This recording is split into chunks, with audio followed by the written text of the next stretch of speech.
Hi everyone, welcome back. So today we're going to unbox and assemble this JDP17 F floor drill press model from JET.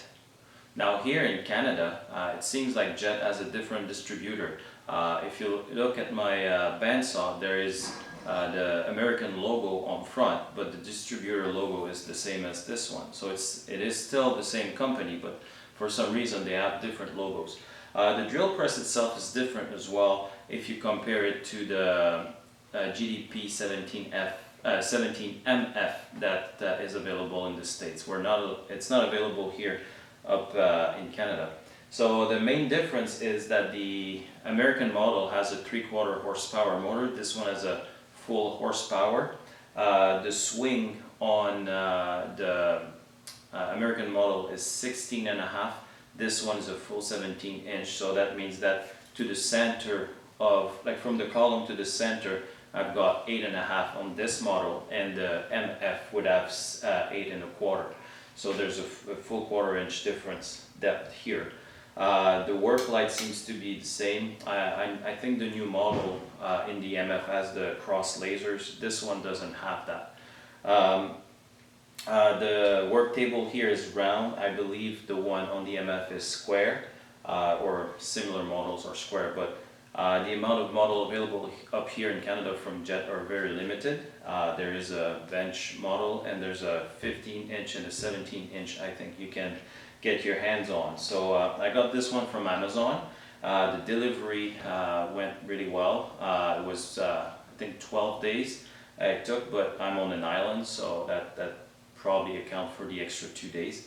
The fellow was very nice. He dropped it with his dolly and brought the skid right in my shop, and so I didn't have to drag anything, so I was pretty happy with that. So without any further ado, we're gonna open up that box and look what's in it. So this is how it comes. On a skid, it's 216 pounds. The fellow on the truck had a dolly, so he was willing to bring it in my shop, so really grateful for that. So let's see what's how it's packaged and what's inside here.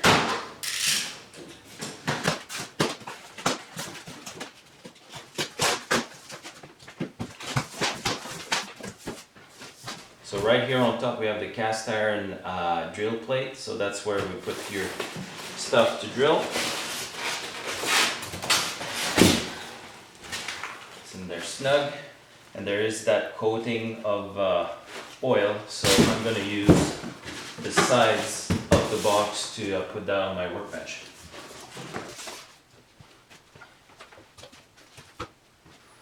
Now under here we got everything else, so it's in there. Okay, in here, so we have the handles, the pommels, the handle, the crank, then there's the drill head, the Morse taper, it's all in there. And the manual, have the column, the head. So all those parts come with the kind of oily residue to protect the steel from humidity and rusting. So I'll be using some paint thinner to remove all of that with a rag and some gloves.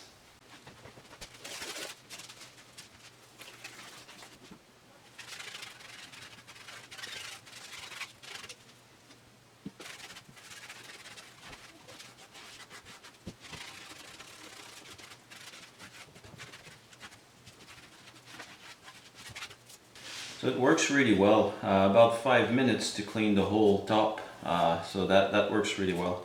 The paint job looks really good. Obviously the casting have some irregularities, but it's a casting, so it happens and it's not interfering with anything, so I'm fine with that. So we'll put that on the floor and move on to the next ones. Okay, now I need to find my hardware for the base and the column.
So the whole post comes with that oily stuff on it as well, so I'll clean that up.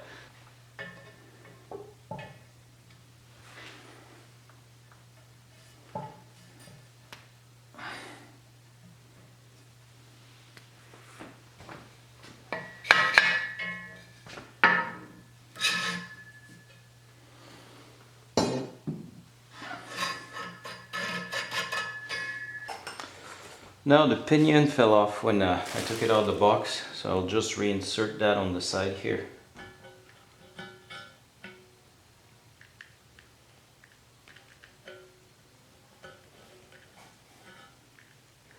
There we go.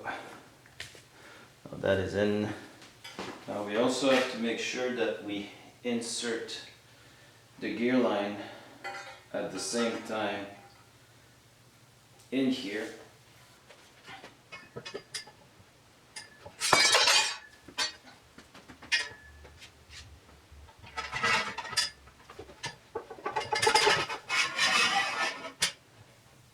Okay, that worked on the second attempt.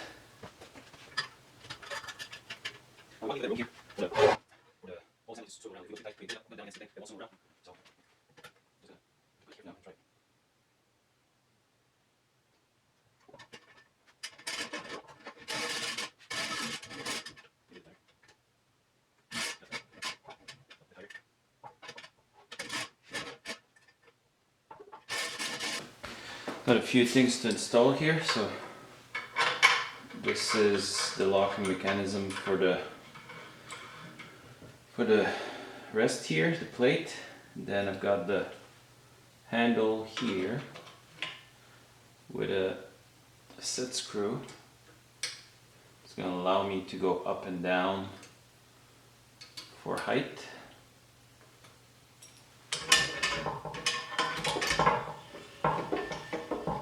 And then I've got the last one that goes at the back here to lock the whole column. Drop that here.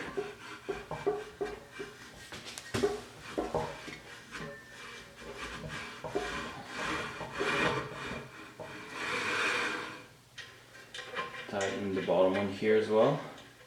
So I noticed a few burrs here at the back that was giving me a hard time to pass the table support through. So I'll just clean those because I don't want to be struggling with the head.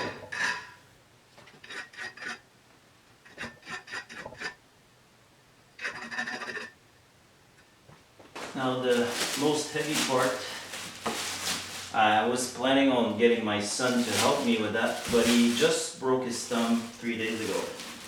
So I'm gonna have to improvise. I'll make sure that the place where the column enters is clean, as I notice it's pretty dirty already, and maybe a few shavings in there, so I'll clean that up.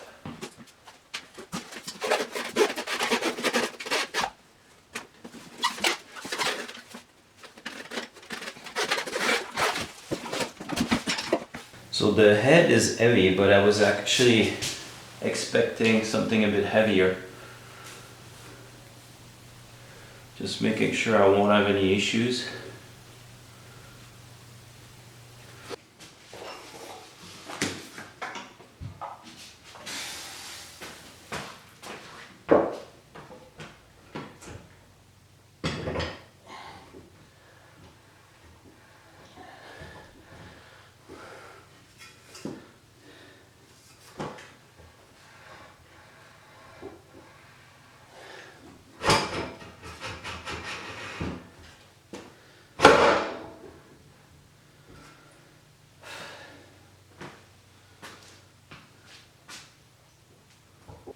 So next up we have those pommel that goes onto the shaft, and we put the 3 shafts in here.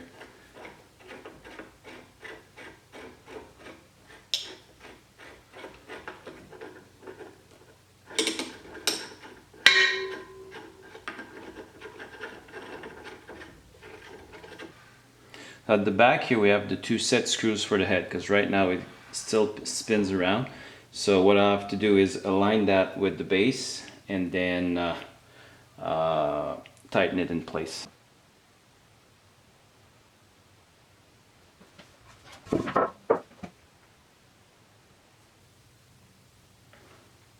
So I find it pretty easy to align the edge of the head with the base plate at the bottom until it looks straight on both sides.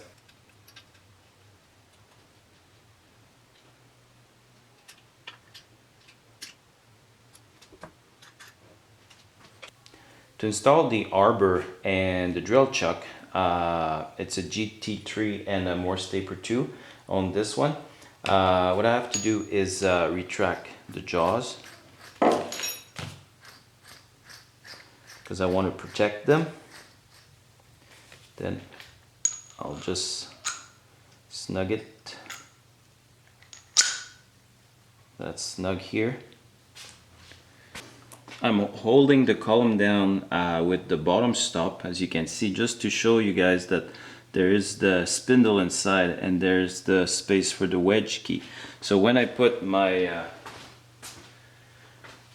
my arbor in, I want to put it in line with that so I can use my wedge key on it to remove it. So I'm gonna have to align it this way. Then I'm gonna tap the whole thing with a block of wood. But before I do that, I'm gonna bring that back down, because there is a rubber protection here for when you let it go, and I want to use that to protect the whole spindle. So I'm gonna put that here, and I'm gonna line it up like I mentioned right here.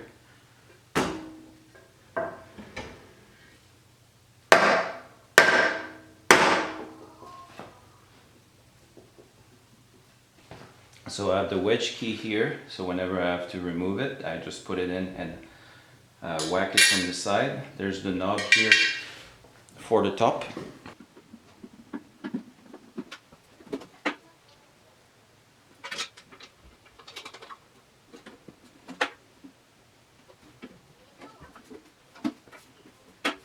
So the lid was a bit tight, so I bent the tab here a bit further to the back, and now it's clipping. To adjust tension, right now there's no tension on it. I'll try to raise the camera. As you can see, there's no tension right here right now, so you just use that lever and you apply the tension, and then you just lock both set screws on each side.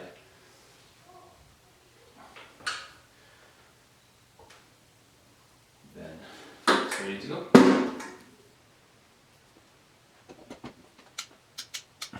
It's a 16-speed drill press. It goes from 220 to 3,380 RPM. There's a good increment as well, so we got 330, 390. So it's not something like you go from 220 to 600. So I'm pretty happy with that.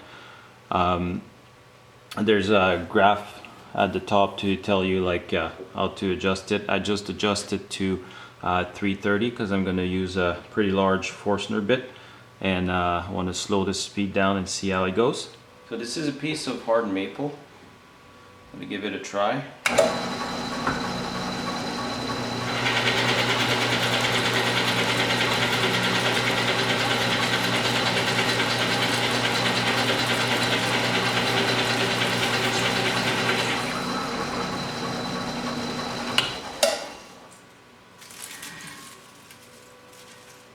Very nice and clean, nice shavings. The motor didn't have any issues. That's a Forstner bit I can't use on my benchtop drill press. It's too big, the belts are slipping, so like I didn't have any issues with this one. So I really hope you enjoyed this unboxing video. I'm really happy with my new addition to my shop, a 16-speed floor drill press with a 17-inch swing, a full horsepower at the back. Really happy. A little feature that I would have liked JET to think about is the chuck key. There's no holder for the chuck key, so that seems to be constant on a lot of drill press. Some of them do have it, but this one doesn't. So that would have been nice to have one of those on here. But other than that, all the features so far that I've noticed, the construction and the build, and you have to remember I've been in steel fabrication for 22 years, so I've seen a lot of not well machined parts or casts that were kind of off. So this one is, I like how the top here is machined and everything was well oiled, there's no rust. The inside of the tube was painted. I couldn't see how far it was painted, but it was coated with a red anti-rust paint. No, really happy with it. And so I want to thank you guys for spending the time to watch this assembly and unboxing video. I'm looking forward to use that in my everyday workflow. And until next time, I wish you well.